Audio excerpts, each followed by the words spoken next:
في بعض الرجال يكونوا بصريين، يعني عيونهم مفتوحه، احنا نقول يعني في بيننا وبين بعضنا احنا الحريم يقولوا والله هذا الرجال عينه طويله، هم الرجال ما هي عيونهم طويله ترى يا ساره. ايش؟ هم الرجال بالذات البصريين، خليكي معايا، البصريين يحبوا يطلوا يستكشفوا زي كابتن الطيار كده لما نشوف الدنيا أيوه. كلها حواليه. احنا نقول العين بحر، يعني العين بحر نقول.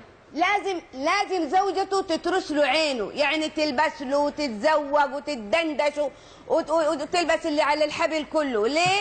طب هي حتندندش وتلبس اللي على الحبل كله، هو ايش لازم يعمل يا دكتوره؟ انت يعني شويه رك على الستات اكثر من الرجال صراحه، كانه هي الست اللي لازم تحتوي الرجال. عندنا خليكي طيب هي لازم تحتويه، بس هو كمان لازم يحتويها يعني. والله انا ابغى اقول لك ما حيلبس لك الروب دي شامبر ولا راح يلبس لك البيجامه، ما في غير الفلينه والسروال، ما في غيرها.